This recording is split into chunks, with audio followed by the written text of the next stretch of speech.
In an exclusive interview with Dr. Phil, Burke Ramsey, the brother to his sister John Bennett, breaks his 20-year silence surrounding her death. All indications point to the case coming full circle back to the original suspects, her family, as the second part of an explosive documentary airs tonight. Their eyebrow-raising story certainly has all the trappings of a Hollywood thriller. The Ramseys had a seemingly idyllic, all-American life. High-flying Navy officer John Bennett Ramsey, 36, married 23-year-old beauty queen Patricia (Patsy) Paugh in 1980. After divorcing his first wife Lucinda, with whom he had 3 children. 3 years earlier, the couple lived just north of Atlanta, where Mr. Ramsey started a successful computer company and journalism graduate Mrs. Ramsey became known for her near-compulsive housekeeping, according to the Washington Post, having their living room repainted 5 times in 1 week. They had 2 children, Burke and JonBenet. In 1988, Mr. Ramsey merged the firm with 2 others to form Access Graphics, based in Boulder, Colorado, and moved the family to a 15-room Tudor home in the town in 1992. But tragedy entered his life for the first time that same year, when his daughter Elizabeth, a 22-year-old flight attendant, died in a car accident. "It nearly destroyed me," he said. Mrs. Ramsey, former Miss West Virginia and a Miss America competitor, delighted in entering her youngest child in pageants, with doll-like JonBenet winning a slew of titles, including Little Miss Colorado, America's Royal Miss, National Tiny Miss Beauty and Colorado State All-Star Kids cover girl. But fate wasn't done with the Ramseys. Just a year after Mr. Ramsey lost his daughter Elizabeth, his wife was found to have stage 4 ovarian cancer. She had treatment and it appeared to go into remission, with the ex-sorority girl and keen volunteer becoming a public speaker for the National Ovarian Cancer Coalition. What did you do? Early on Boxing Day 1996, Mrs. Ramsey called 911 in hysterics. JonBenet was missing, she said, and she had found a ransom note demanding $118. $157. For her return, the exact sum of her husband's annual bonus. This is when the bizarre story came to the world's attention. Yesterday, former FBI Special Agent Jim Clemente, the man behind the shocking documentary that concludes tonight, told News.com, there was a catalog of errors in the case.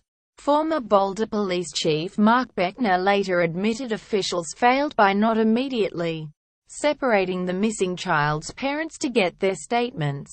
Police did not search the Ramseys' luxurious home for 8 hours after she was reported missing, by which time family and friends had trampled through the house, destroying vital forensic evidence. The police detective asked a friend of Mr. Ramsey to help him search the home, and they found JonBenet's body under a blanket in the basement, with a nylon cord around her neck and a blow to the head. "I was just hoping she would wake up and began to realize that she wasn't going to, and I started to scream." Quote, Mr. Ramsey said, her father was allowed to carry her to an upstairs room, further contaminating the evidence. "Her face has a sweet look of peace," he wrote in his 2012 book The Other Side of Suffering, a description People magazine said contrasted strikingly with the gruesome autopsy photos. "The worst moment was when I realized she was missing. Not when I found her. I found her and she was back in my arms." It was the start of a rapid fall from grace for the Access president, then worth $6.4 million after the company had celebrated its first billion-dollar year days earlier. The family came under immediate suspicion. There were no footprints in the snow or evidence of an intruder breaking in. There were claims Mrs. Ramsey had been inconsistent in her description of whether she discovered JonBenet's absence of the ransom note first. Serious doubt was cast upon the strange letter, which was 3 pages long and said at the time to show indications it was written by Mrs Ramsey. She provided 3 handwriting samples and was cleared of guilt. But in the case of John Bennett Ramsey, forensic linguistics expert James Fitzgerald claims the note used maternal language, and that misspellings appeared deliberately included to make it seem as if the writer wasn't a native English speaker. The program's pathology expert Werner Spitz told CBS John Bennett appeared to have been killed by the blow to the head, with the garrote tied around her neck after she died. He believes 9-year-old Burke, who had allegedly smeared feces over the bathroom and his sister's bedroom wall, had a mental problem and killed his sister before his parents helped cover it up. The most damning claim from last night's first installment of the documentary relates to Mrs. Ramsey's phone call to police. 6 extra seconds of the recorded call were slowed down enough to hear what sounded like Mr. Ramsey saying, "We're not speaking to you." Quote, Mrs. Ramsey saying, "What did you do?" and "Help me, Jesus." And a child thought to be Burke saying, "What did you find?" Media CIRCU. The Ramseys offered a $100 reward for their daughter's murderer, appeared on numerous TV shows and wrote a 2000 memoir, The Death of Innocence. Asked about John Bennett's pageants on ABC's 2020's with Barbara Walters, Mrs. Ramsey said, "There is something wrong here if someone thinks that looks perverted. John Bennett was an entertainer. Little girls play dress-up." The parents were furious when detectives began investigating them. "I was almost more angry at the police than at the killer." Quote, Mr. Ramsey said, "We called the police to help us, and they turned on us. They hired multiple lawyers, including Hal Haddon, one of the most highly respected criminal defense lawyers in Colorado, who engaged a public relations consultant many believed did more harm than good." The Ramseys were accused of not cooperating, declining to submit to detailed police interviews until April 30, 1997. Mr. Ramsey said he even thought about suicide. "I wanted an escape from the pain." He later revealed, Patsy said, "Don't you dare leave me alone with this mess." Now notorious, Mr. Ramsey struggled to find a job, briefly working for software firm Jaleo North America before leaving in 1999. That year, the couple prepared to be arrested, signing over custody of Burke to his paternal uncle. A grand jury voted to indict them for child abuse resulting in death, but the prosecutor never signed the indictment, saying there was not enough evidence. Boulder Police Detective Steve Thomas later wrote a resignation letter calling the prosecutor too timid and the DA's office thoroughly compromised. The prosecutor left office in 2001. The family took sleeping pills, had therapy and moved to their summer home in Charlevoix, Michigan. In 2003, the couple were partially exonerated, while dismissing a slander suit against the Ramseys by a freelance journalist. A U.S. district judge in Atlanta reviewed the case and determined that an intruder killed John Bennett. The district attorney in Boulder concurred with that ruling. In 2004, Mr. Ramsey lost a primary bid to be the Republican candidate for a seat in the Michigan House of Representatives. Mrs. Ramsey's ovarian cancer returned and she died in 2006.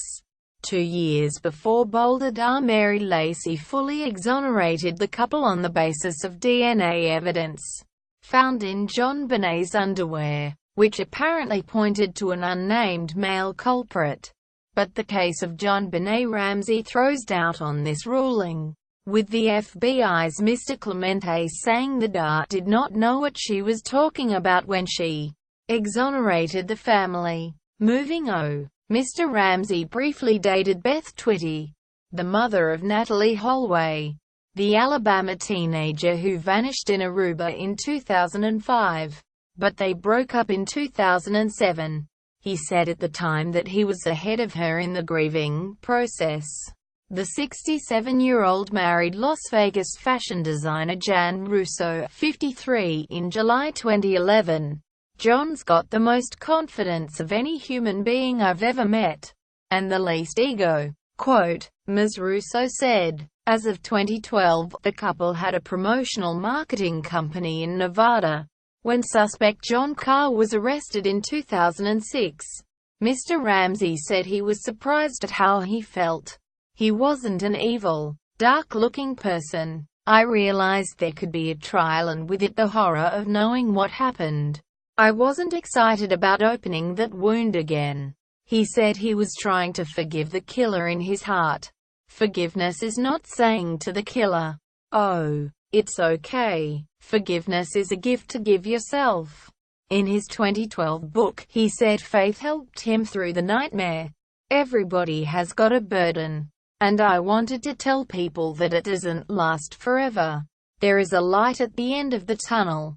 Mr. Ramsey does not appear in the case of John Bennett Ramsey, but did agree to be interviewed for A&E's The Killing of John Bennett, The Truth Uncovered, which aired earlier this month.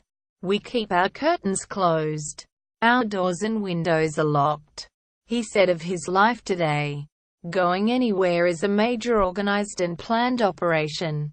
We get people coming to the door claiming to have information that can be helpful in the case.